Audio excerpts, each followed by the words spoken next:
Buenas tardes. Cada año pasa por nuestra Semana de la Ciencia algunos de los más eminentes científicos que tenemos en la Universidad Politécnica de Valencia.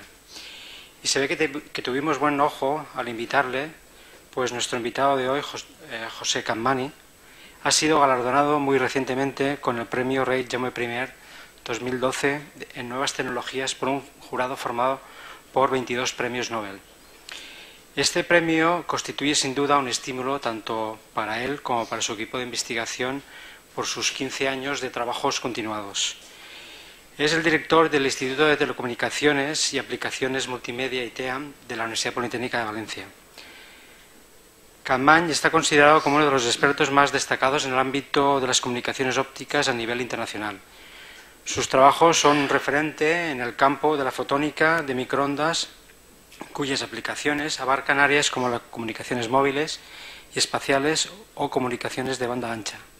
Sus resultados han sido claves para mejorar las redes de acceso de banda ancha a muy alta velocidad en edificios y hogares con una apreciable disminución de los costes. Sus investigaciones han sido publicadas en las más prestigiosas revistas científicas de su área de conocimientos. Es miembro de honor de las más significativas instituciones internacionales como el IEEE y la Asociación Americana de Óptica, en reconocimiento a su liderazgo internacional y su contribución en el campo de la fotónica de microondas. Nos va a impartir una conferencia titulada Teletransportación cuántica y ralentización de la luz, la frontera del conocimiento en fotónica, en la que nos va a explicar cómo ha logrado ese nuevo récord mundial en el campo de las comunicaciones cuánticas por fibra óptica. Gracias, José, por aceptar nuestra invitación, que es un hombre pues muy ocupado y la verdad es que le agradecemos mucho el esfuerzo que ha hecho por venir. Y nada, pues te cedo la palabra.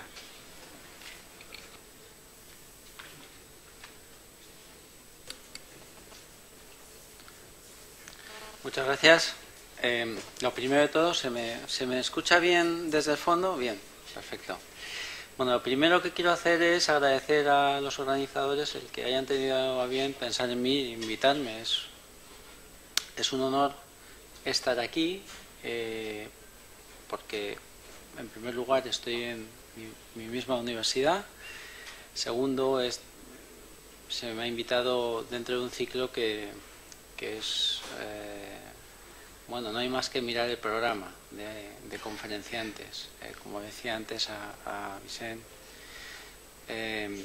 es un verdadero honor estar entre tantos conferenciantes tan distinguidos. A la hora de preparar una intervención de estas características, pues, claro, uno tiene que pensar en cuál va a ser el público, ¿vale? Cuando yo me planteé qué es lo que iba a contar hoy, bueno, estaba ya un poco marcado el contenido por el título. Pensé en diferentes alternativas. Una de ellas era probablemente describir el trabajo que hemos venido realizando dentro del seno de estas dos líneas de investigación y presentarles resultados, etcétera. Pero me dio la sensación de que quizá sería más interesante, pues debido a que el background de las personas que asisten a esta conferencia es diverso, pues yo creí más oportuno quizá hacer un esfuerzo para que, por lo menos, tratar de comunicar de qué va o cuáles son los fundamentos de los temas en los que nosotros estamos trabajando, para que se intenten un poco, si puedo conseguir que se entiendan, y aunque sean los conceptos más básicos, y luego pasar casi finalmente a la última parte de la conferencia a describir alguno de esos avances. Son dos líneas de investigación que requieren o que comportan una cierta complejidad y por lo tanto el esfuerzo que hay que hacer para tratar de simplificarlo a veces no es 100% compatible con el rigor, por lo cual si hay algún especialista en la sala en alguno de estos campos, de antemano pido disculpas porque en algún momento me voy a ir o me voy a dejar un poco de la precisión simplemente con el objetivo de ser un poco más ameno y de que se me entienda, ¿vale? Bueno, pues puesto que, si yo no estoy equivocado, más o menos tengo alrededor de 1 hora, lo que yo había pensado era estructurar la conferencia en 2 partes. Una parte es muy básica y el objetivo es que puedan o podáis, ya os voy a hablar de tú, podéis entender un poco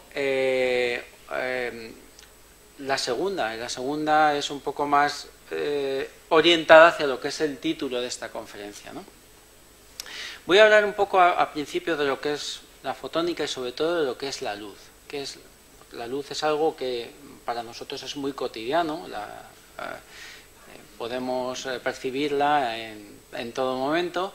Sin embargo, para los que no lo conozcáis va a resultar un poco curioso el saber que hasta no hace mucho no hemos tenido una idea muy clara de lo que era la luz en sí, ¿no? Es importante además conocer un poco las particularidades de la luz, porque se van a aprovechar estas particularidades para aquellas un poco más extrañas, para desarrollar esas 2 tecnologías que son, digamos, las tecnologías punta hoy en día en el campo de la fotónica. Uno de esos pilares, quizá el más extraño de todos ellos, es la naturaleza cuántica de la luz.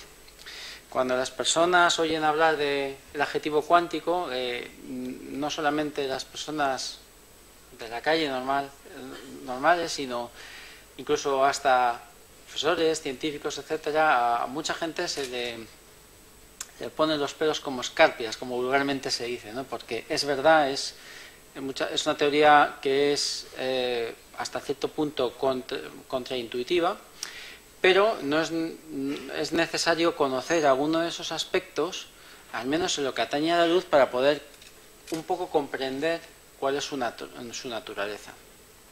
Entonces, después de dedicar una parte básica a intentar comprender lo que es la luz, después voy a ahondar un poco en los aspectos cuánticos de la luz.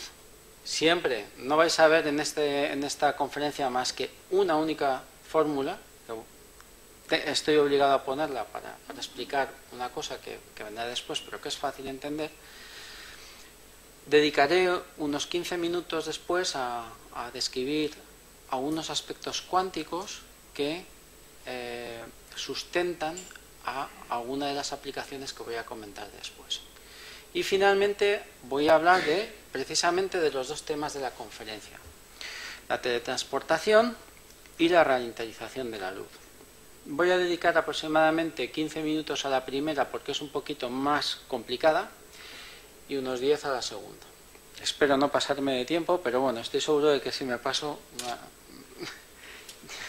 Vicente me llamará la atención. No pasa nada, ¿eh? No es la primera vez ni será la última. Bien, pues vamos a empezar entonces. ¿Qué es la fotónica? La fotónica es la parte de la ciencia en la que mi grupo y yo trabajo desde hace mucho tiempo. Hay muchas definiciones, pero para andar por casa, vamos a considerarla que es la ciencia que se ocupa de la generación, el procesamiento, la transmisión de información y la detección de la luz con un objetivo muy claro: emplearla en distintos campos de aplicación.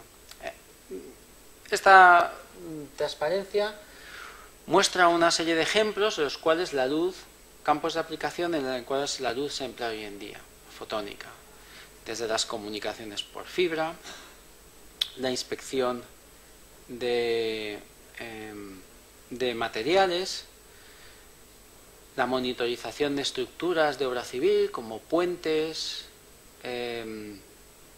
edificios, etcétera, la implementación de circuitos integrados, de chips, la inspección de sistemas bio, es decir, cualquier sistema basado o que sustente la vida. Y hay otras aplicaciones, pero hoy en día, pues básicamente esas son las más importantes. Hay otras también basadas en el láser, que cada vez tienen más penetración en diversos campos de aplicación, pero como más o menos se puede ver aquí, el campo de aplicación es muy amplio, es amplísimo, ¿vale? Y abarca todo tipo de sectores industriales, sector químico, sectores de telecomunicación, sector aeroespacial, etcétera. Es lo que llamamos una tecnología habilitadora porque nos permite hacer muchas cosas en distintos campos de aplicación. Como evidentemente podéis ver, aquí hay una palabra subrayada o marcada en un color distinto, la luz. Para comprender quizá la fotónica, bueno, es una definición fácil de entender, pero la siguiente pregunta sería cuestionar qué es exactamente la luz, qué es lo que estoy yo intentando comunicar o expresar con la palabra luz, a qué me refiero, ¿no? Bueno, pues por luz cada uno tiene una percepción distinta de lo que es la luz. Desde luego es algo con lo que convivimos todos los días. La luz la percibimos desde distintos orígenes. Hay orígenes naturales, como puede ser la luz solar, la luz que nos viene de nuestro astro. También, todos los días, empleamos la luz artificial, ya sea con esta bombilla que está un poco desfasada o hoy en día las modernas bombillas LED, etcétera. La luz que generan los láseres. Hoy en día el láser prácticamente es un producto ya de consumo individual. Tenemos también otros fenómenos naturales que son manifestación de la luz, tanto a nivel atmosférico, como tienes un ejemplo de los arcoíris, como tanto plantas y seres vivos que ellos mismos generan luz, ¿vale? En el medio tenéis una especie, una seta, cuyo nombre ahora mismo no me acuerdo, pero tiene la facultad de emitir luz, y también una medusa en la parte inferior. Quiero esto decir que hay muchas manifestaciones de la luz y por lo tanto, quizá en el contexto en el que estamos hablando deberíamos de precisar un poco qué es lo que entendemos, ¿no? ¿Qué es la luz? Bueno, pues antes he hecho referencia a que hasta hace muy poco, o hasta hace poco relativamente, pues no se ha tenido muy claro exactamente qué es la luz, o una idea más precisa de lo que es la luz. Durante siglos no ha habido acuerdo en cuál era la naturaleza, y los científicos pues se han ido agrupando en dos grandes escuelas. Aquellos que apoyaban la teoría corpuscular, es decir, que la luz está compuesta por pequeños corpúsculos de pequeño tamaño que ahora vemos que se propagan en forma de haces, y aquellos que suscribían la teoría ondulatoria, es decir, que la luz es una onda. Voy a intentar explicar las características de cada una de esas teorías, porque cuando veamos después qué es lo que realmente es la luz, nos vamos a llevar quizá probablemente una pequeña sorpresa.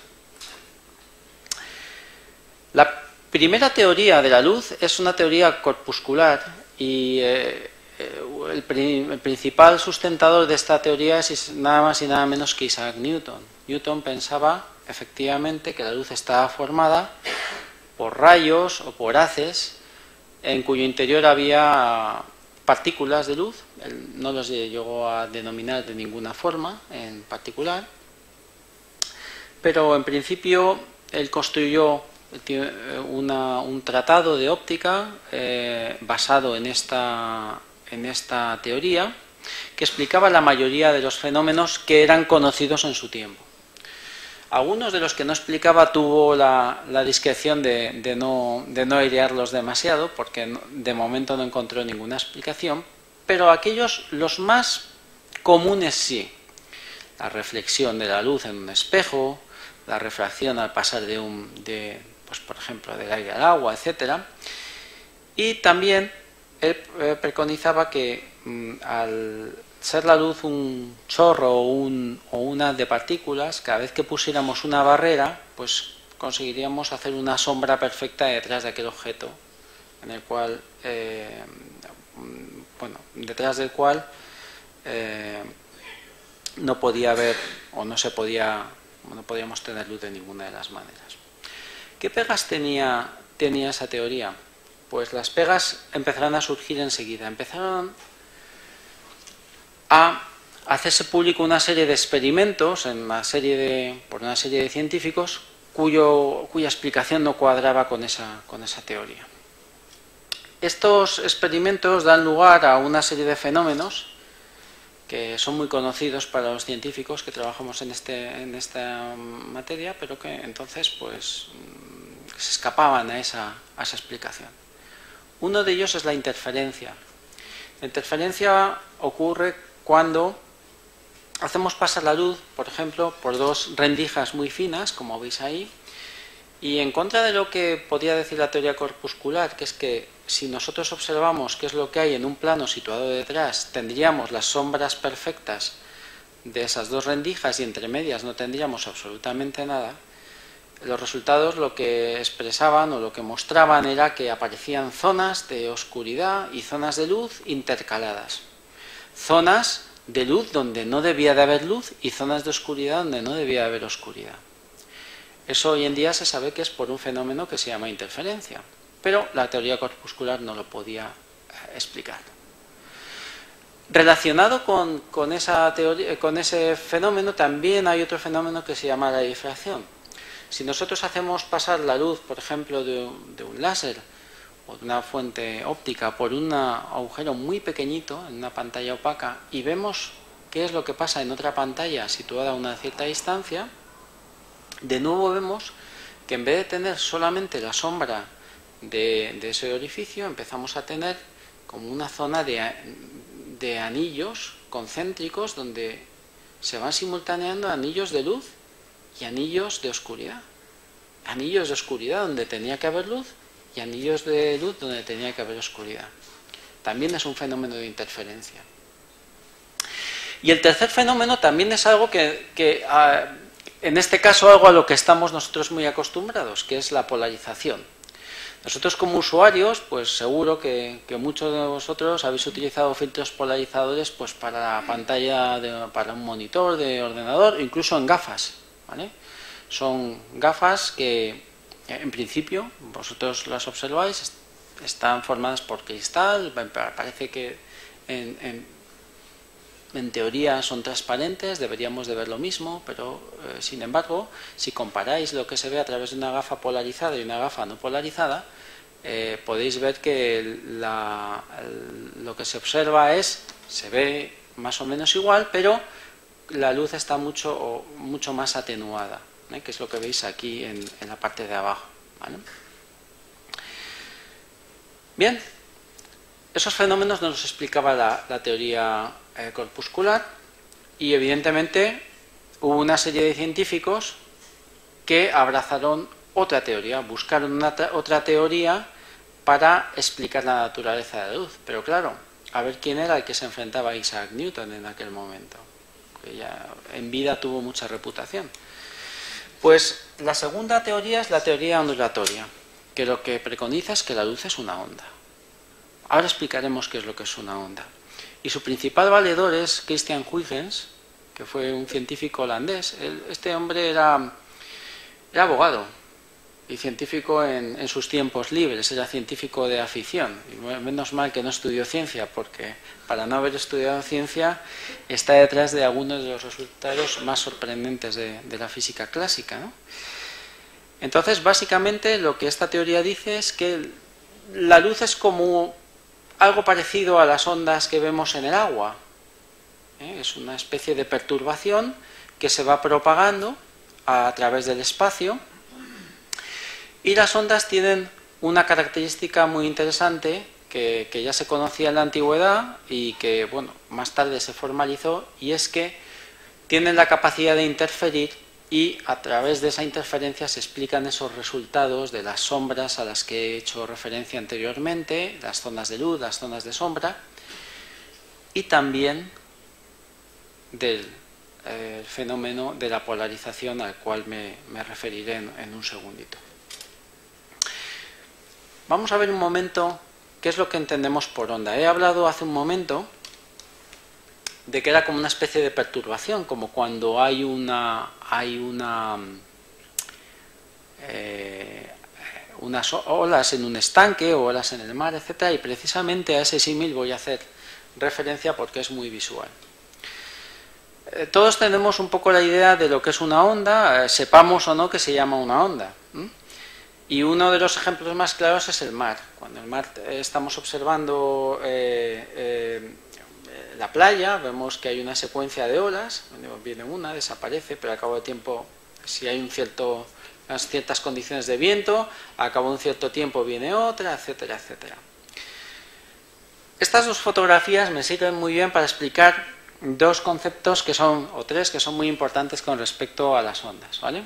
En primer lugar, las ondas suponen una perturbación sobre un estado de equilibrio. ¿Cuál es el estado de equilibrio? Pues cuando uno va al mar y llega, por ejemplo, a la costa y hay un día de poniente, el mar está plano, no hay ninguna ola. Ese es el estado de equilibrio. Cuando empieza a soplar el viento, ¿qué pasa? Que sobre esa situación de equilibrio empiezan a haber crestas o zonas altas donde van las olas y vanos, que es donde la zona que hay entre olas, ¿vale? Es una perturbación de esa situación de equilibrio. Pues para describir esa perturbación podemos utilizar dos situaciones que voy a describir ahora mismo, la podéis ver ahí. Imaginaos que estamos en el mar, como podéis ver en esa diapositiva, y un fotógrafo toma una foto de la playa. ¿Qué es lo que estáis viendo ahora mismo? Lo que estáis viendo ahora mismo es una situación en la que el tiempo está congelado, ¿vale? Hemos tomado una fotografía en un determinado instante y veis una serie de olas que están espaciadas o que están situadas en distintos puntos del espacio, ¿vale? Si vosotros trataseis de representar cómo es esa ondulación en el espacio, es decir, vais de arriba a abajo en esa fotografía, tendríais la figurita que tenéis abajo en vuestra parte inferior izquierda. Veríais que es una situación que se va repitiendo. Hay una parte alta donde hay olas, una parte baja. Si medimos la separación en espacio entre dos zonas altas, ¿vale? Veríamos que es más o menos constante. Entre las zonas altas la distancia en espacio es constante y es lo que se llama la longitud de onda de esa ola o de esa onda. ¿Correcto? También podríamos ver si podríamos tratar de caracterizar esas olas si son muy altas o son muy bajas. Esa altura es lo que llamamos la amplitud de la onda. ¿De acuerdo? Es una descripción. Ahora podemos hacer otra descripción, que no es congelar la situación en el tiempo como si hubiéramos tomado una fotografía, sino que se llama congelar una situación en el espacio y ver qué pasa cuando va pasando el tiempo. En este caso vamos a colocar a una bañista, que veis ahí con el flotador, por supuesto, en ese punto, donde en ese momento hay una ola alta, ¿vale? Si esa bañista se queda quieta en ese punto del espacio, es decir, si fijamos el espacio y vemos qué es lo que pasa en el tiempo, lo que observaríamos es que en un momento nos viene una ola, después un periodo de calma, después otra vez la ola, otro periodo de calma, etc. Veríamos lo que tenéis en la parte inferior derecha. Solo que en este caso no es una evolución con el espacio, sino con el tiempo. Veríamos que cada X tiempo volvemos a tener una ola, pasa por nosotros. Y si registramos en un cronómetro el tiempo que pasa entre dos olas sucesivas, veríamos que es más o menos constante y eso es lo que se llama el periodo de una onda. El periodo de una onda nos da una sensación efectivamente, de que algo se va repitiendo. Y desde el punto de vista de caracterización de esa onda, define una propiedad que es muy importante, que es la frecuencia. La frecuencia se define como el inverso del periodo, simplemente, ¿vale? Es una magnitud que es importante a la hora de caracterizar una onda. También es importante recordar, ahora que he hablado de la amplitud, de que la amplitud de una onda está asociada con su energía. Y para muestra un botón. no es lo mismo esas olas que tenéis en la parte izquierda, que son olas bajitas, ¿verdad? Podríamos colocar a nuestra bañista allí, pero probablemente, y aunque vinieran las olas, no se movería, a colocarla ahí abajo de ese super ola de surfista que tenéis ahí en la otra parte. ¿Cuál es la diferencia entre ambas ondas o olas? La altura. La altura, la amplitud siempre se asocia con la energía de esa onda. Bien, pues ya que hemos adquirido una serie de conocimientos, vamos a intentar ponerlos en práctica. Lo último que me queda por comentaros acerca de las ondas es que en el caso de la luz y otro tipo de ondas que son las electromagnéticas, la vibración se puede producir tanto, como hemos visto, verticalmente, en este caso la ola del surfista, pero también se puede producir horizontalmente.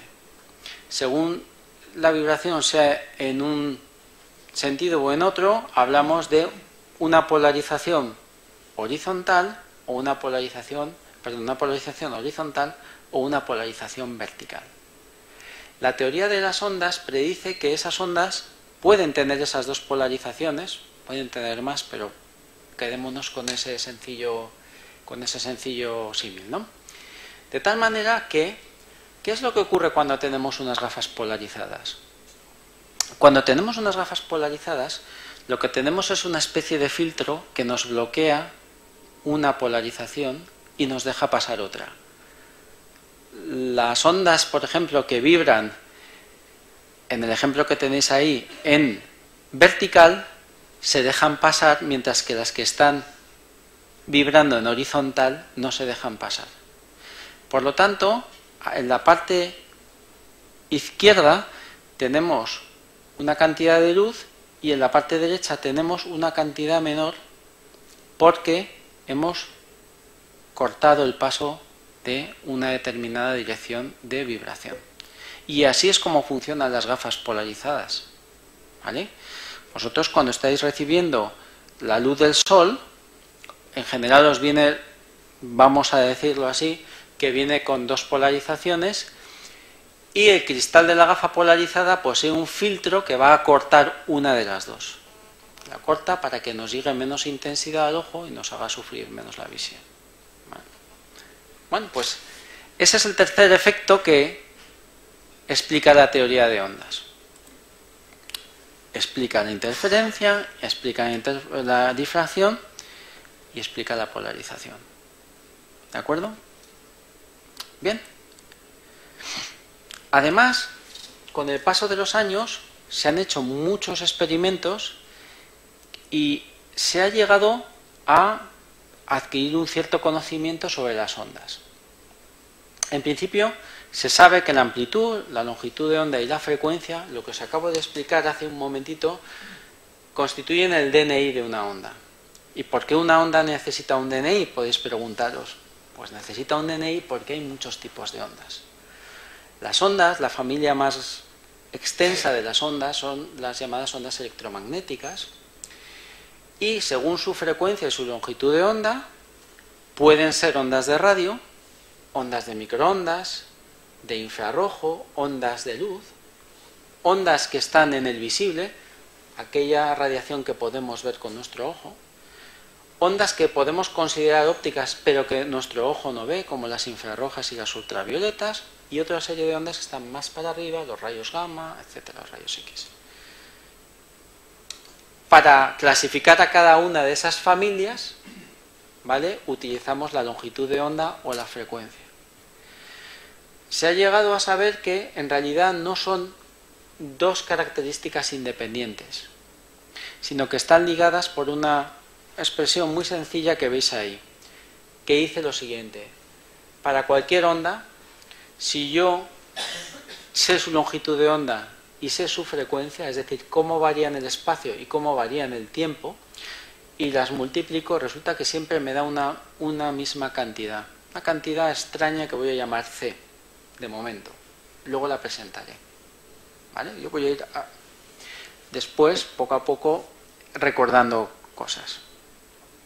Bien, En consecuencia, una serie de científicos postularon o han abogado por la teoría de onda electromagnética y, en principio, esos resultados o esa teoría empezó a dar explicación a todo. Me parecía una teoría muy completa sobre la luz. ¿De acuerdo? En resumen, y con esto voy a terminar la pequeña introducción, el colofón de esta caracterización llegó a principios del siglo XX.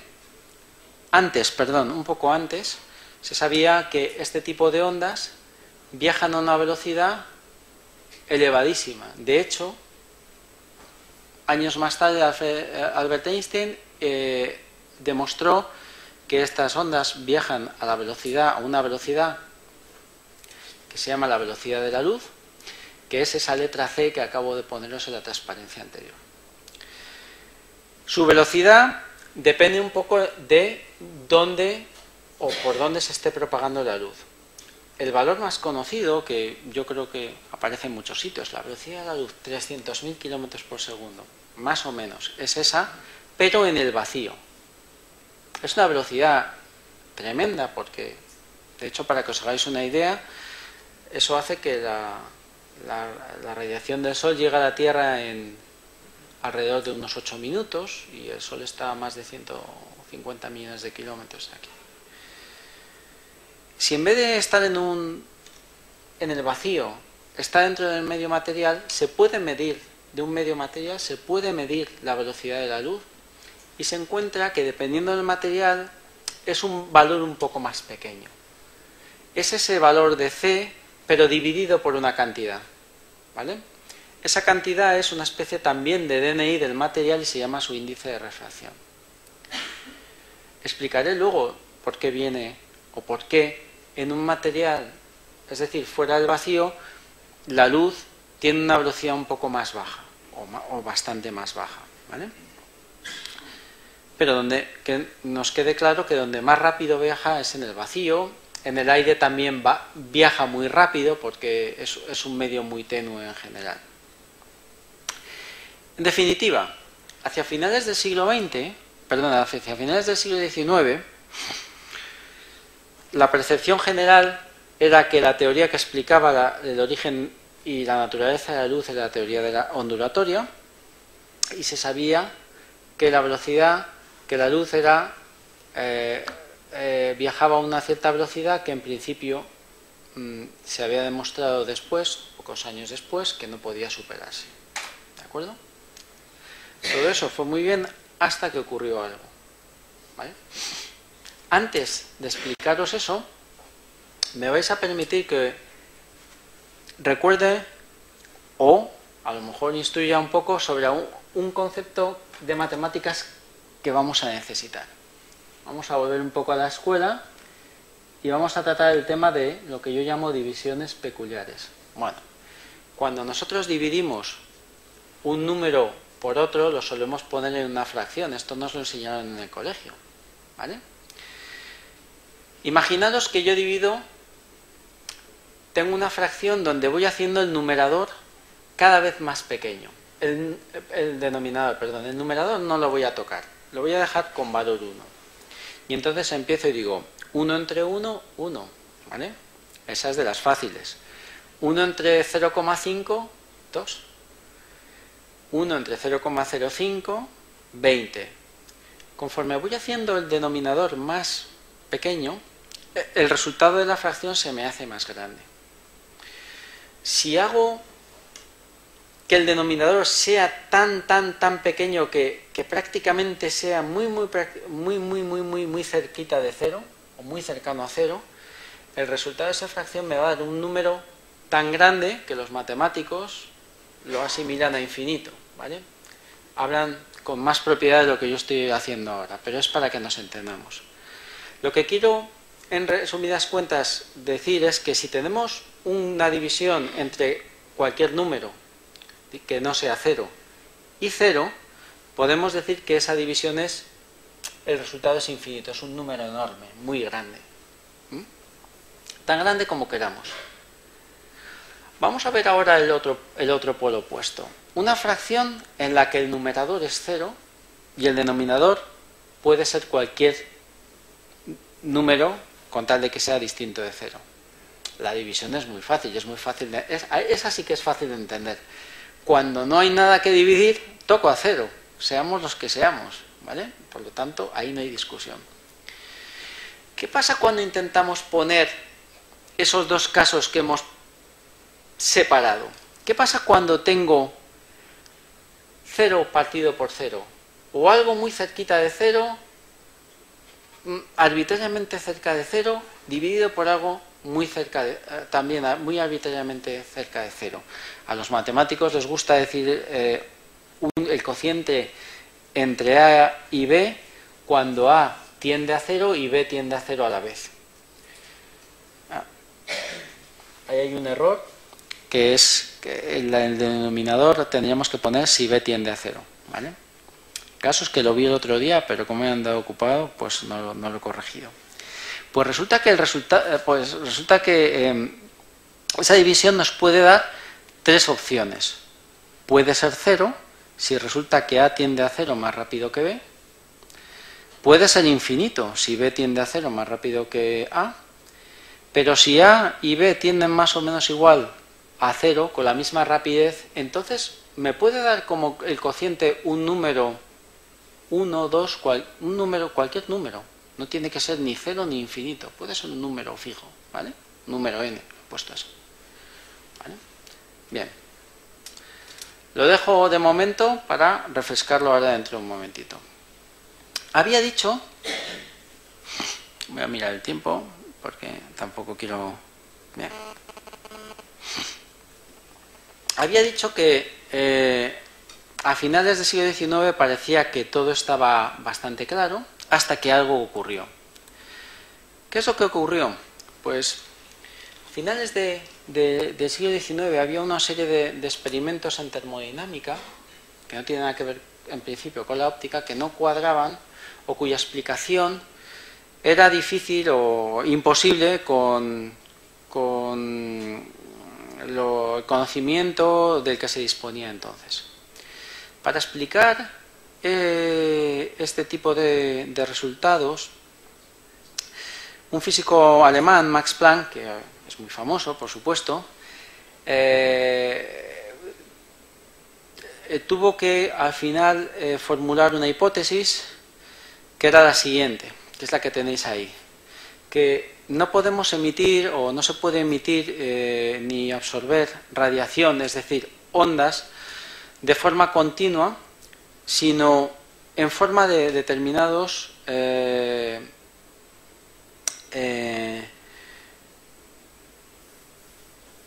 determinadas cantidades fijas de energía y en determinada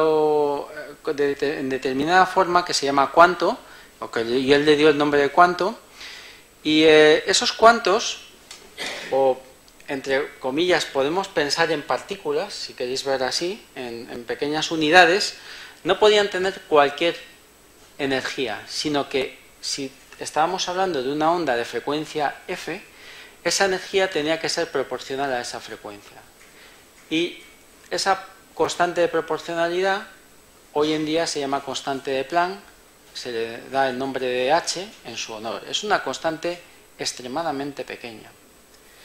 Pero lo que vino a decir es que la energía no se podía emitir ni absorber de forma continua, sino en incrementos, en pequeños incrementos discretos, que se suele llamar.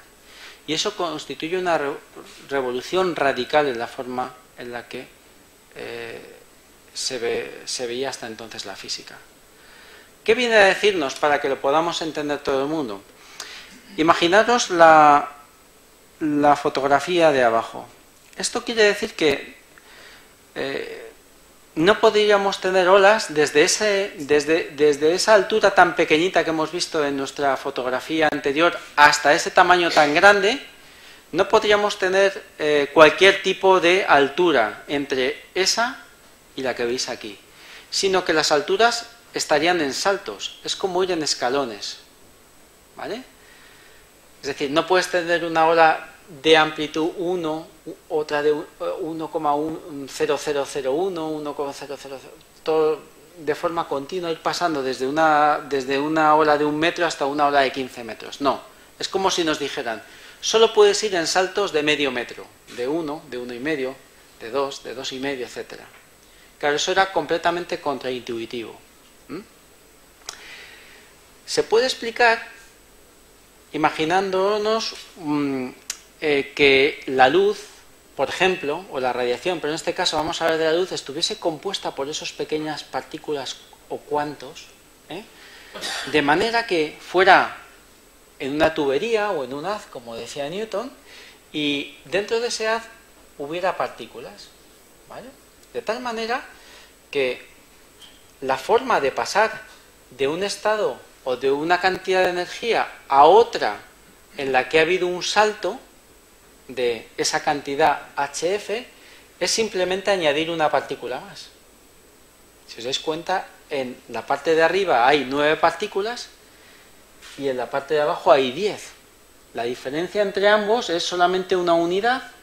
¿Por qué? Porque hemos incorporado, de acuerdo con lo que decía Planck, un corpúsculo más, una partícula más. ¿Vale? Pero claro, eso contraviene un poco de alguna manera la hipótesis de que la luz es una onda y por lo tanto que explica todo lo que hemos visto anteriormente. ¿Qué pasa entonces? Algo tendría que venir para confirmar o refutar esta teoría. Y vino nada más ni nada menos que de Albert Einstein. ¿Vale? Albert Einstein explicó, mediante esa teoría que de nuevo tiene un sabor fuertemente corpuscular, no de onda, un experimento que había dado muchos quebraderos de cabeza a los físicos a principios de siglo, y era el efecto fotoeléctrico. Voy a tratar de explicar rápidamente en qué consiste.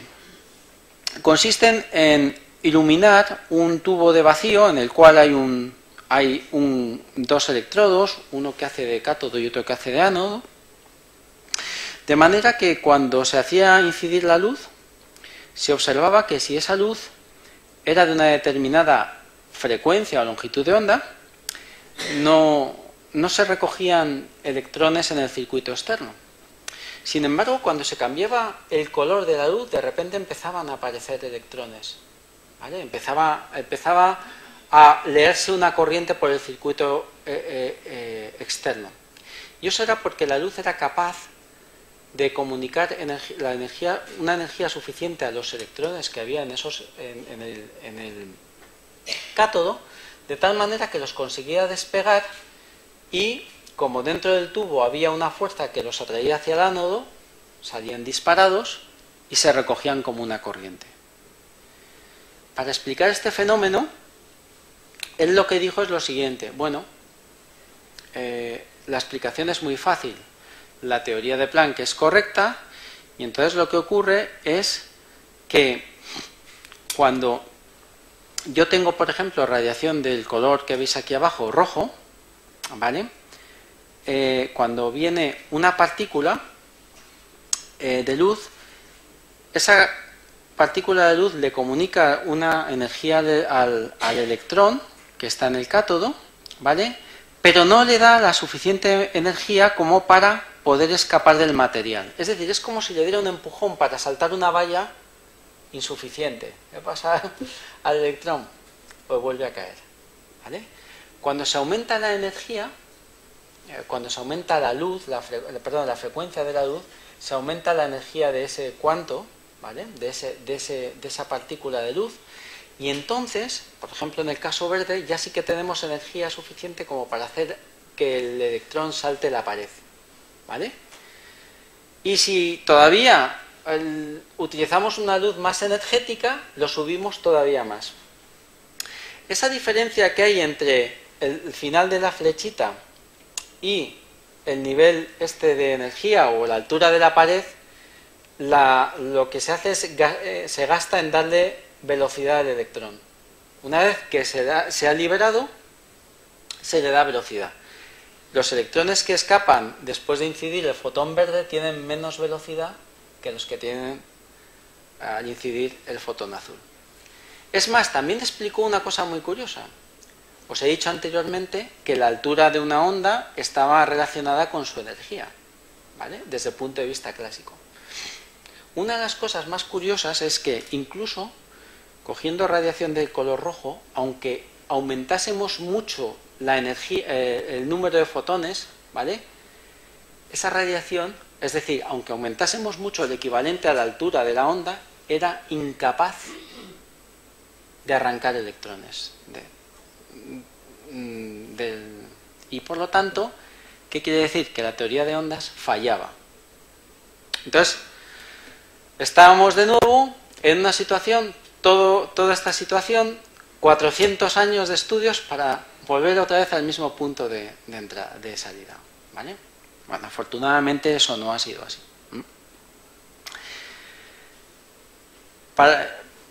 Anecdóticamente os diré que gracias a este experimento, a la explicación de este experimento y no a la teoría de la relatividad, Alfred Einstein obtuvo su premio Nobel. Bien, la luz entonces parecía de nuevo que estaba formada por partículas. Y a estas partículas se les llamó fotones. Son unas partículas tan ligeras que se sabe que su masa, cuánto pesa un fotón, si está quieto es cero, no pesa nada, ¿vale? Y que siempre tiene que viajar a la velocidad de la luz. Tiene que viajar siempre a la velocidad de la luz porque según la teoría de la relatividad que hizo Einstein, dice que la masa de un cuerpo que está moviéndose es lo que tenéis ahí. Su masa en reposo partida por una extraña raíz cuadrada donde está su velocidad y la velocidad de la luz. Antes hemos visto lo que era cero partido por algo, y cero partido por algo es cero, excepto que ese algo, lo que hay en el denominador, sea cero. Como los fotones van a la velocidad de la luz siempre, resulta que el denominador es cero, y entonces esa fórmula final tiene un significado que no es ni cero ni infinito, ¿vale?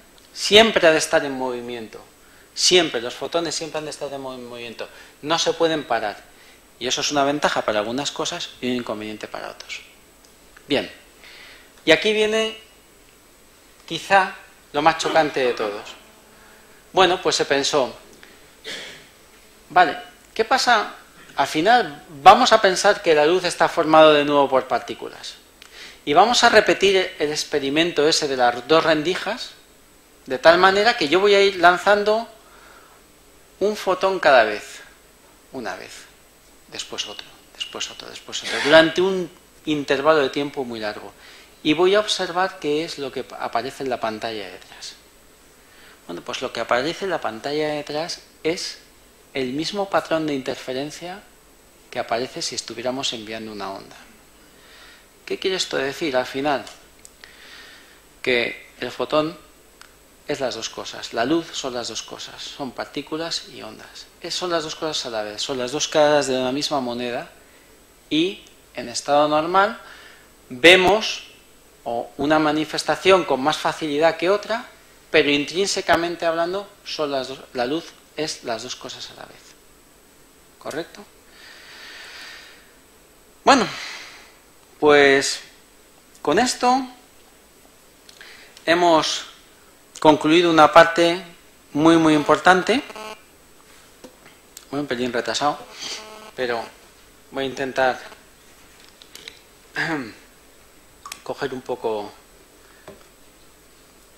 compensar un poquito. Los fotones individuales, por lo tanto, son partículas y son ondas. Y entonces también tienen las propiedades de la onda. Es decir, que un fotón solo puede tener polarización vertical o polarización horizontal. ¿Vale? Esa es una propiedad que me interesa que recordemos ahora porque está en el origen o sustenta parte de lo que vamos a llamar después la teleportación. ¿Vale? Pero cuando ya hablamos de sistemas en los cuales hay muy pocos fotones o un único fotón, ya estamos hablando de un sistema que nosotros llamamos no clásico sino cuántico y que tiene unas propiedades un tanto distintas.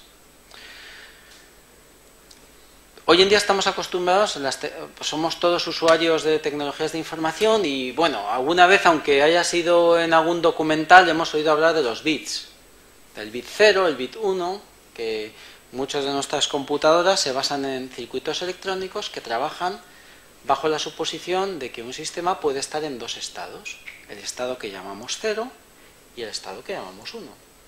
Y en un determinado momento ese pequeño sistema está en estado 0 o en uno de los dos, ¿vale?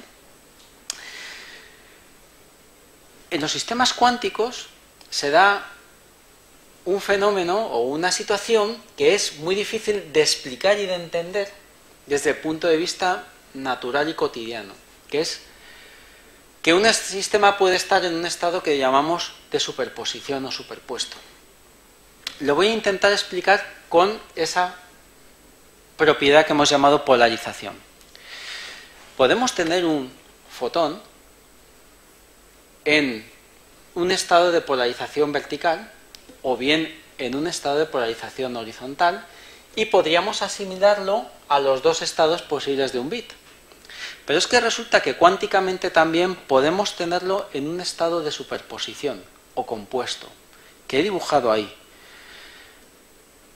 Esa expresión con la V y la H simplemente quiere decir que existe una probabilidad de que esté en vertical y otra probabilidad en horizontal, que no podemos conocer de antemano. Para conocer tenemos que hacer una tarea que se llama medir. Y el resultado de esa medida nos va a decir que estará en horizontal o en vertical. Cuando medimos, destruimos ese estado de superposición y hacemos que el fotón termine o bien en la polarización horizontal o en la vertical. Esta propiedad de la polarización se utiliza en estados cuánticos precisamente para asimilarlo a una unidad de información, al bit. ¿Vale? Entonces hablamos, por ejemplo, hacemos una codificación de manera que nosotros podemos decir, voy a asociar el estado vertical a que tengo un 0 y el estado horizontal a que tengo un 1. Bien, pues eso es lo que la asociación directa a lo que nosotros llamaríamos un bit clásico. La asociación del sistema de esa codificación a el estado de superposición es lo que nosotros llamamos un bit cuántico o un qubit. Es decir, un sistema que tiene una cierta probabilidad de estar en 0 y que tiene una cierta probabilidad de estar en un 1. No sabemos de antemano cuál y no podemos saber hasta que midamos. Eso es lo que tenéis puesto en ese dibujito de ahí. Cuando nosotros decimos que el sistema está en un sistema de tipo qubit, no sabemos exactamente en cuál está. Tenemos que medir y el resultado de esa medición me dirá, estoy en polarización vertical o en polarización horizontal. ¿Vale? Es extraño, pero es así. Entonces, vamos a hablar de una propiedad que se basa en ese principio de superposición que se llama el entrelazamiento. Y ese entrelazamiento es básico para entender la teleportación. Cuando hablamos de un sistema que tiene entrelazamiento, cuando tenemos dos partículas, y son, como muchas veces hablamos, de los gemelos. Cuando tienes dos personas gemelas, ¿no? Las leyendas urbanas dicen que los gemelos separados a distancia, cuando uno se encuentra mal, el otro se encuentra mal, existe una cierta conexión o correlación, ¿vale? Pues eso que en ámbito personal está todavía por demostrar es una propiedad de la naturaleza de los sistemas cuánticos cuando están entrelazados. Imaginaros que yo llamo a las dos partículas 1 y 2. Yo puedo crear, es posible crear un estado de superposición, un estado entrelazado, que se describe por una expresión como la que tenéis ahí arriba y que significa lo siguiente. Cuando yo mida, ¿vale? Si el fotón 1 está en horizontal, necesariamente el fotón 2 va a estar en vertical. Y si el fotón 1 está en vertical, necesariamente el horizontal va a estar el 2 va a estar en horizontal. Tienen propiedades de polarización antagónicas, ¿vale? Entonces, ¿es posible generar esos estados? Sí, es posible y se ha demostrado experimentalmente. No solamente ese que veis aquí, donde los estados de las dos partículas son antagónicos, sino que se pueden generar otros 3 más que tienen una correlación muy fuerte. Se llaman estados de Bell, en honor a John Bell, que fue la persona que primero propuso este tipo de estados. Con independencia de lo que veis aquí, que es una descripción un poco difícil de entender, el concepto es el siguiente. Siempre que yo mida un fotón y mida esa propiedad, voy a saber exactamente cómo está el otro. Según haya preparado ese sistema en lo que llamo el estado 1 o el 2, los fotones van a estar en estados antagónicos. Pero si lo preparo en lo que se llaman los estados 3 y 4, van a estar en el mismo, ¿vale? Hay formas físicas, hay mecanismos, utilizando óptica, utilizando sistemas atómicos, etcétera, para preparar esos estados. Se ha hecho en el laboratorio, ¿vale? Y lo que veis en la parte de abajo es una forma muy sencillita de generar esos estados con luz. Lo que se hace es coger un láser que se hace pasar por un cristal de unas características especiales que hace que cada fotón que pase lo transforma en 2. Lo transforma en 2 y cada uno de ellos tiene una polarización distinta, uno horizontal y otro vertical. Entonces, cada uno de esos lo puede emitir en un cono que llamamos cono de radiación. Por ejemplo, el vertical siempre va a estar en el cono rojo y el horizontal va a estar en el cono azul. Los puntos donde esos dos conos se intersectan son 2 puntos muy especiales, porque en esos puntos puedo tener un fotón o bien en vertical o bien en horizontal, pero si tengo en un punto el fotón en horizontal, en el otro lo voy a tener en vertical y viceversa. Ese sistema me permite preparar esos estados 1 y 2 de los que he hablado hace un momentito, ¿vale? No es una entelequia, se ha hecho en el laboratorio y aquí abajo tenéis un producto semicomercial. Es una foto de un producto semicomercial que desarrolla un instituto en Viena, ¿vale? Sí, quiero decir que es algo que es muy, muy real. Bueno, entonces, esta propiedad de entrelazamiento es muy curiosa. Si yo he generado esos fotones entrelazados y los separo a una gran distancia y mido uno y el resultado de esa medida es horizontal, automáticamente el otro, por muy lejos que esté, su polarización cambia a vertical, ¿vale? Entonces uno puede pensar, ojo, ¿y cómo de instantáneo? No puede ser más rápido que la velocidad de la luz. Pues sí que lo es. Es instantáneo, ¿vale? Entonces alguien podría pensar, bueno, podemos utilizar esto para transmitir información, para codificar, y si lo hacemos, podríamos transmitir más rápido que la velocidad de la luz. En principio eso parece, pero la verdad es que no, ¿vale? Y es lo que voy a tratar de explicaros ahora. La teleportación. La teleportación es la técnica que, basada en el entrelazamiento, nos va a permitir transmitir información, ¿vale? Aquí hay que hacer una matización, y es que no entendamos por teleportación de la materia, es intercambio de información.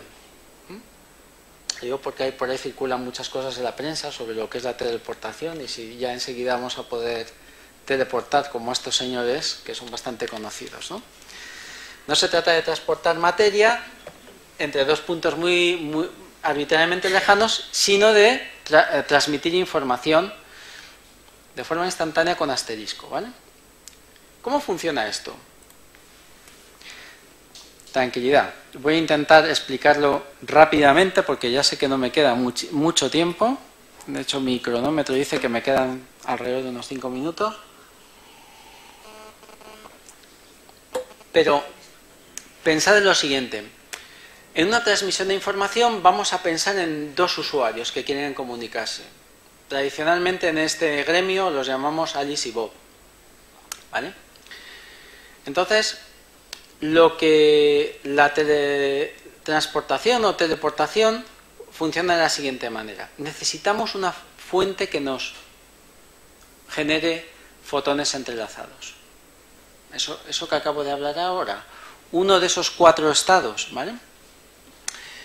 Entonces, imaginaros que tenemos esa fuente normalmente en muchos sitios es como una especie de entidad intermedia entre Alice y Bob que nos va enviando los fotones.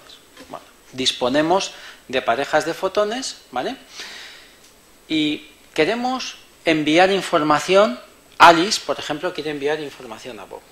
¿Qué hace ella? Prepara una unidad de información, lo que hemos llamado antes el qubit, ¿vale? Un estado. Y ese desea enviar ese estado a destinatario final, a Bob. Entonces, lo que hace Alice es que cuando le llega la partícula 2, la que le toca a ella de ese sistema inicialmente entrelazado, hace un tipo de medida especial que no tengo tiempo de explicar aquí. Es una medida un poco complicada, pero físicamente posible, que se llama una medida de estado de Bell, cuyo resultado es entrelazar el estado que él ya quiere enviar de información, el qubit, con la partícula 2 que ha recibido, ¿vale? Como resultado de ese entrelazamiento es uno de esos 4 estados, ¿vale?, de los que he hablado anteriormente. Y es importante, porque aquí está el quid de la cuestión, entender que Alice no sabe, ¿vale?, perdón, en principio, en cuál de esos 4 estados ha quedado, ¿vale?, en principio. Entonces, los deja en uno de esos 4 estados. Entonces, como la partícula 1 y la 2 están entrelazadas y originalmente la 2 y la 3 también lo están, resulta que la 1 y la 3 están entrelazadas automáticamente. Para Bob poder recuperar la información y poder decodificar correctamente, necesita que Alice le diga en qué estado de esos 4 quedó esa pareja que veis ahí. Esa pareja que veis arriba, que es Alice y Bob BSM, después de hacer la medida, queda en uno de esos 4 estados. Bob no lo sabe, no sabe en cuál. Y si no lo sabe, no puede decodificar. Y aquí viene el quid de la cuestión. Para transmitir esa información a Alice, a Bob, necesita un canal que llamamos clásico, un canal que va a la velocidad de la luz. Por lo tanto, aunque Bob recibe la información instantáneamente, Bob no sabe decodificarla. Necesita recibir una información relevante para que él pueda decodificar correctamente lo que Alice le ha enviado. La única manera de distribuir esa información es a través de un canal clásico que está limitado por la velocidad de la luz. Y eso explica la paradoja aparente que mencionaba anteriormente, ¿vale? De ¿podemos transmitir la información a la velocidad de la luz o no? No, ¿vale? Perdón, más rápido que la velocidad de la luz. No. Bueno, ejemplos. Tenéis un ejemplo aquí muy bonito, que es de un grupo en Austria, que ha hecho esa distribución a través de un canal de fibra óptica, ¿vale? Lo que ha hecho es colocar a un lado a una orilla del río Danubio la fuente de fotones entrelazados, que es lo que veis aquí abajo, y su salida la ha distribuido por un enlace de fibra, los 2 fotones entrelazados al extremo de Alice y al extremo de Bob. Cuando el fotón ha llegado a Alice, Alice ya tenía preparado su bit que quiere transmitir y ha hecho esa medida y ha notificado el resultado de esa medida a través de un canal clásico, que es un canal de radio que veis por encima del río Danubio, a Bob. Y Bob ha utilizado esa información para decodificar correctamente. El alcance de este sistema es modesto, unos 800 metros. En general, utilizando fibras ópticas como medio de transmisión, se ha llegado alrededor de unos 10 kilómetros. Puede que haya algún resultado más reciente superior, pero por ahí está más o menos el orden de magnitud. De momento no es una distancia como para echar cohetes. Y es porque hay muchos mecanismos en el ambiente que pueden estropear este estado de entrelazamiento, ¿vale? Y por lo tanto todavía hay que trabajar mucho para poder extender esas distancias. ¿Se puede transmitir más lejos? Sí. En vez de utilizando fibra, utilizando espacio libre, utilizando emisores que lo que envían es la luz a través del espacio, a través del aire o a través del espacio.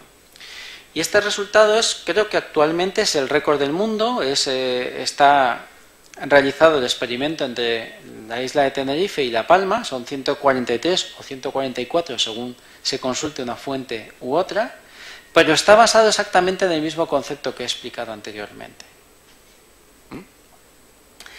Aún así, pues son unas distancias que están bien, pero bueno, no son comparables a otros sistemas que tenemos operativos donde se pueden transmitir información miles de kilómetros. Bueno, pues hay una solución que es utilizar satélites, ¿vale? Y lo que os ilustro aquí son dos experimentos que están en curso de realización y financiación por parte de la Agencia Espacial Europea. En uno de ellos trabajamos nosotros. Consiste en subir un transmisor, una fuente de fotones entrelazados, arriba a la Estación Espacial Internacional.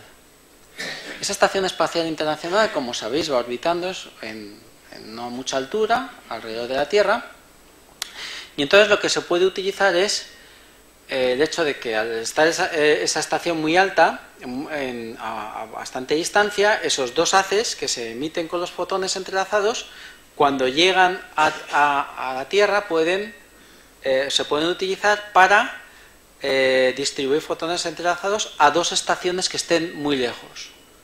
¿Cuál lejos? Pues los prototipos ahora están contemplando la distribución entre una estación que estará en Canarias y otra que está en Almería, son unos 1000 y pico kilómetros, ¿vale? Pero la tecnología es exactamente la misma. Y lo mismo se puede hacer en sentido contrario, distribuir desde una antena a dos satélites que estén en órbita para que ellos puedan intercambiar esa información.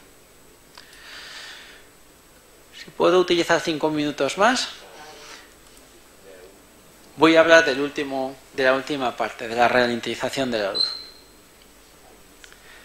He dicho anteriormente que los fotones van siempre a la velocidad de la luz, lo cual para algunas aplicaciones es estupendo, pero para otras es una cierta desventaja. Si preguntáis a cualquier especialista de, bueno, pues, ¿qué hay de memorias ópticas? Existen las memorias ópticas, no los CDs, memorias realmente ópticas que puedan almacenar la información realmente en luz sin cambiarla a una propiedad magnética, etcétera. Os dirán que no. Os dirán que no porque los fotones no se pueden parar. Sin embargo, hay aplicaciones en las que nos haría falta poder almacenar la luz, al menos un cierto tiempo. No de manera permanente, no como una memoria permanente, sí, pero sí por lo menos mantenerla entretenida mientras tomamos o realizamos otras tareas. El paradigma, el ejemplo principal, es un nodo de una red de telecomunicación.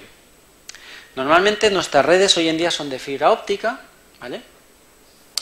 Y como probablemente muchos de vosotros sabréis, casi todo lo sustenta hoy aplicaciones que se basan en Internet y en su formato de transmisión, que lo que hace es coger lo que queremos transmitir, lo trocea en distintas entidades que se llaman paquetes, y a cada paquete le pone su información y, como en un sobre de correos, una dirección, ¿vale? Y lo envía por la red y, bueno, cuando esos paquetes llegan, tienen que pasar por muchas etapas intermedias, ¿vale? Entonces, lo que se hace cuando llega a una etapa intermedia, a un nodo, lo que se hace es la información útil la almaceno, miro su dirección y en función de esa dirección lo saco por un lado o por otro. Es muy sencillo, el concepto es muy sencillo. Y eso, cuando la información va en formato electrónico, es muy fácil de hacer porque las memorias electrónicas son muy fáciles de hacer. Pero ¿y qué pasa cuando la información me viene por una fibra y no quiero pasar la información de luz a electricidad? Pues tengo un problema.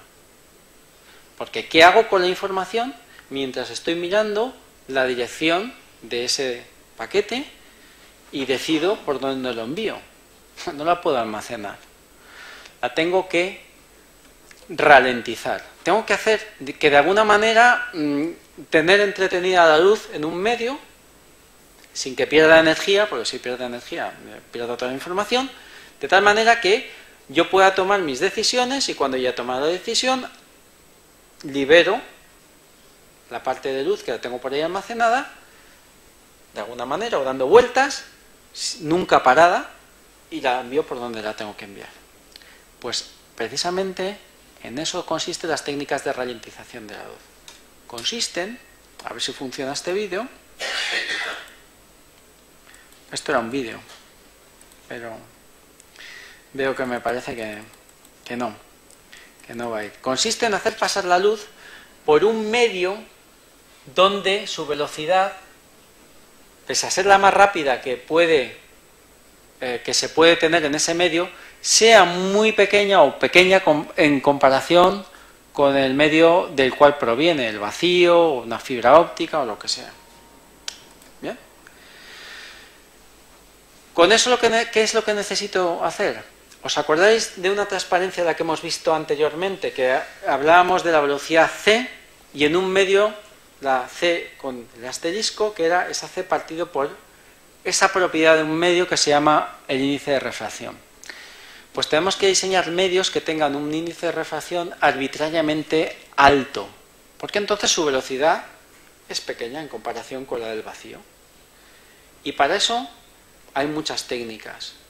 Podemos utilizar chips ópticos integrados con circuitos que se llaman resonantes, que es lo que tenéis aquí. Tenéis aquí una especie como de anillitos. ¿Y qué es lo que pasa cuando entra la luz por uno de estos anillos? Pues que va circulando, ¿vale? Y se mantiene entretenida, ¿vale? En vez de pasar de un lado a otro, por ejemplo, aquí abajo, en vez de pasar de aquí y salir directamente, la gran cantidad de luz entra por aquí, se mantiene entretenida un rato y termina saliendo, ¿vale? Un rato, justo lo que necesito para poder tomar esas decisiones. El problema es que esas tecnologías normalmente me permiten un retardo. Hay mucho que progresar, y yo creo que lo voy a dejar aquí, porque creo que con esto he tocado todos los palos. No me van a seguir mirando así con cara de que termina, y daros las gracias por vuestra atención y por supuesto que quedo a vuestra disposición para tratar, si puedo, de contestar las dudas que tengáis. Muchas gracias.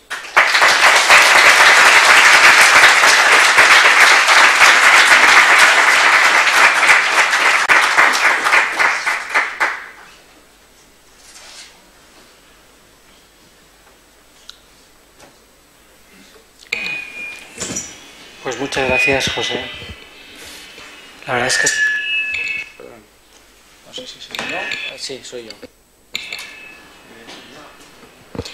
La verdad es que has hecho fácil lo que en principio es difícil. Y bueno, pasamos al turno de preguntas.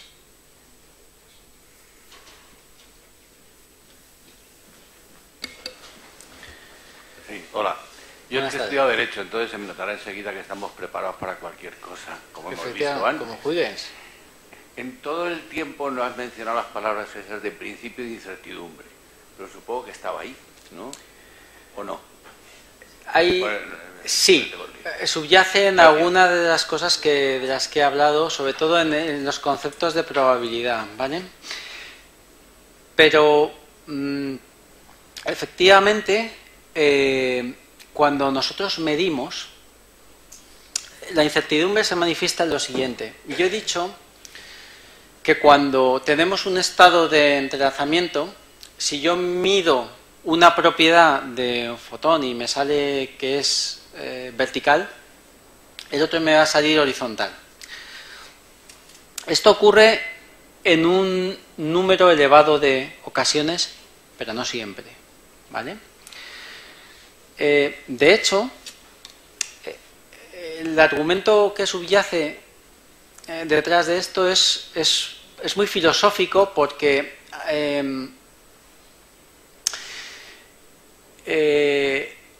vamos a ver cómo lo puedo explicar.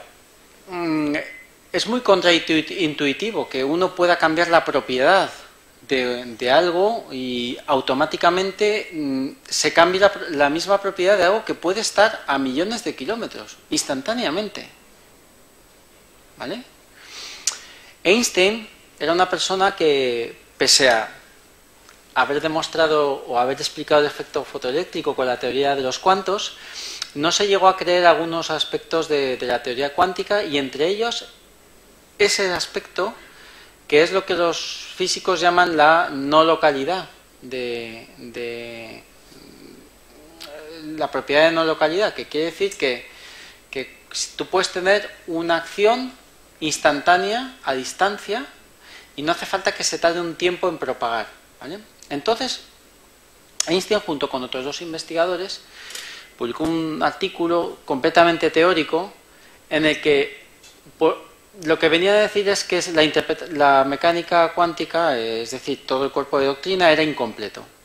Y ellos proponían un experimento en el que básicamente lo que decían, bueno, pues si yo genero partículas con una cierta propiedad, etcétera, etcétera, y las separo y hago unas determinadas medidas, ¿vale? Y las correlaciono, no puedo superar un determinado nivel de éxito, si quieres, probabilidad de éxito. Entonces este hombre que he sacado una foto hace nada, John Bell, que ya lamentablemente fallecido, demostró que si realmente el entrelazamiento existía, tendría que haber la correlación tendría que ser tan fuerte que debía de superarse una determinada cota, ¿vale? De éxito, de tal. En los años 60 se hicieron experimentos, y 70, y se ha demostrado que los resultados de esos experimentos validaban la hipótesis de Bell y no la de Einstein, ¿vale? Y por lo tanto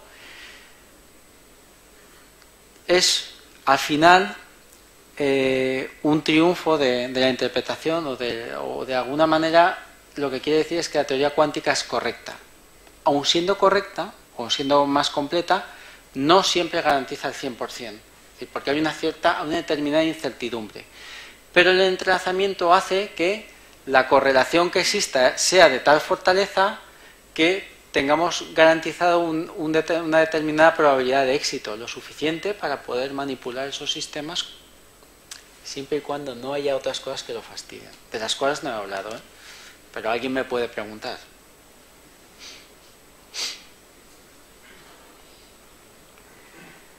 Bueno, ante todo felicitar al conferenciante por el planteamiento tan claro de un tema tan oscuro. Yo tengo una curiosidad más que una pregunta. Cuando se habla de alfa y beta como probabilidades, sí.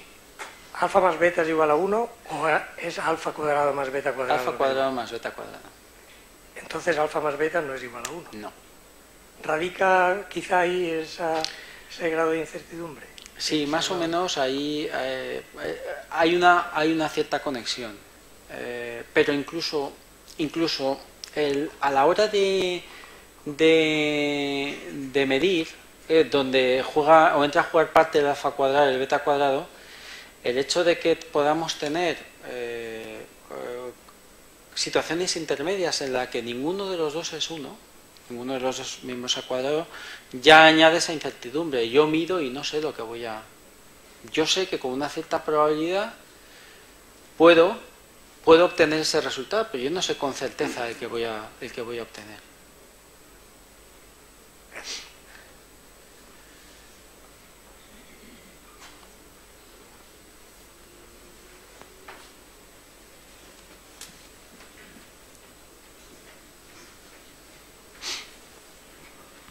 En el fenómeno este de teletransportación, ¿se puede considerar que el canal este clásico algún día se puede mejorar en rapidez? Y se puede enlazar un poco con los experimentos que se han hecho de telepatía para comunicarse con submarinos y en zonas un poco, digamos, oscuras en cuanto a transmisión. Vamos a ver. Si el canal es clásico, y de momento, o es este tipo de canal cuántico que hemos visto, o es clásico, los canales clásicos están, de momento que nosotros sepamos, limitados por la velocidad de la luz. Me viene a la mente ahora efectivamente algo que probablemente todos recordemos, que es el experimento famoso de los neutrinos, ¿no? El experimento famoso de los neutrinos, al final, pues parece ser que el problema radicaba en que había una mala sincronización en el canal clásico. Es muy importante porque el canal clásico en este caso era un enlace de fibra óptica y estaba mal sincronizado, desafortunadamente. Sobre otras explicaciones, pues yo de momento, vamos a ver, no tengo argumentos para, yo no sé si puede haber formas más rápidas o no. Yo trato de tener un poco mente abierta, no por ninguna otra cosa más que por la propia evolución de la historia de la ciencia. Muchas veces, o casi siempre, la ciencia nos ha demostrado que hay cosas que parecía que eran imposibles, que simplemente era porque no conocíamos lo suficiente la naturaleza. Que en el futuro pueda haber alguna transmisión más rápido que la velocidad de la luz, yo de momento diría que con altísima probabilidad no, pero no con un 100% de... Metámosle un poco de incertidumbre, por decirlo así, ¿no? Y esta, como decía antes, y esta comunicación a nivel telepático se ha realizado ya con estos submarinos, digamos, dentro del agua para la comunicación, que sería como una comunicación instantánea. Pues no tengo ni idea. La verdad es que ahí me pillas fuera del juego. Gracias.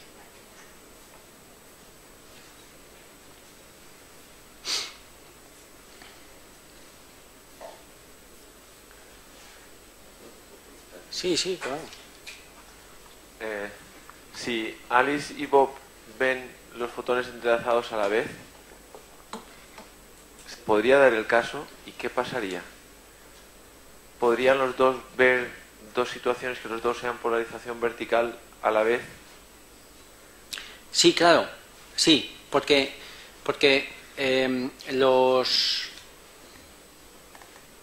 a ver si bueno, aquí atrás. Bueno, acuérdate de este estado, pero también se pueden producir estos de aquí, ¿vale? Bueno, sí, eso estaba claro. Pero era cuando si yo soy Alice y veo el otro queda determinado porque yo lo he visto de una determinada forma. Pero si miramos los dos a la vez... ¿Qué significa a la vez? Es imposible, pero ¿podría darse que los dos modifiquen el estado del otro? Yo creo que no. Siempre hay uno que es primero. Yo creo que no, que si me preguntas a mí, o sea, no, yo te diría que siempre va a haber uno que mida antes. Sobre el papel, ¿podrían medir los dos a la vez? Pues a lo mejor sí, pero no sé qué ocurriría entonces, ¿no?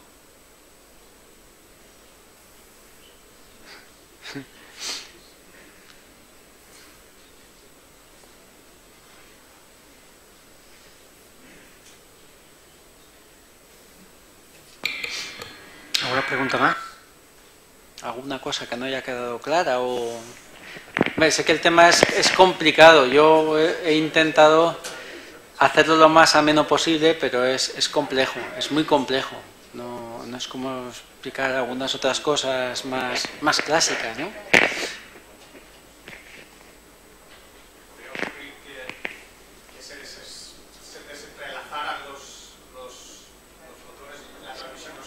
Sí, esa es una buena pregunta, ¿vale? El principal enemigo de los sistemas cuánticos de información es el medio ambiente. Es un fenómeno que causa la pérdida de entrelazamiento y se llama decoherencia, ¿vale?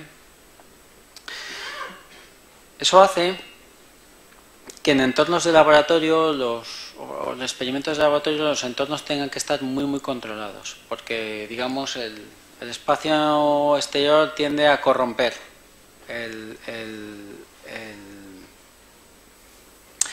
estado. En un sistema que os comentaba antes de satélite, por ejemplo, sí, es posible, pero como se generan muchos fotones a la vez, muchos pares, algunos se aprovechan y otros terminan perdiéndose. En sistemas de fibra, por ejemplo, tenemos el medio muchas veces, hoy no he hablado de ellos, pero hay otras técnicas que se utilizan precisamente para encriptar información. No están basadas en fuentes entrelazadas, sino que están basadas en otros principios, pero sí que se basan en enviar un fotón uno a uno, ¿vale? Entonces, por medios muy largos, por medios de una cierta longitud de transmisión, y aunque se van enviando con una cierta frecuencia, normalmente mueren en el camino. Yo muchas veces digo que es como echar no sé, en un pozo de pirañas, echar una oveja de una en una y que te llegue una a la otra orilla.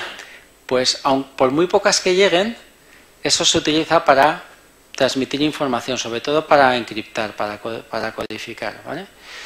Pero sí, existen condiciones que pueden llevar al traste al funcionamiento, pero se pueden vencer también, ¿eh? Y se vencen poco a poco y se irán venciendo, vamos.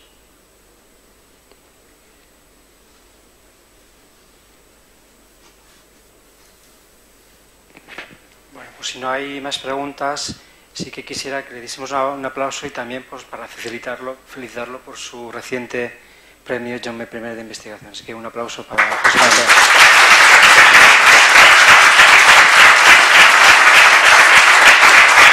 Muchas gracias.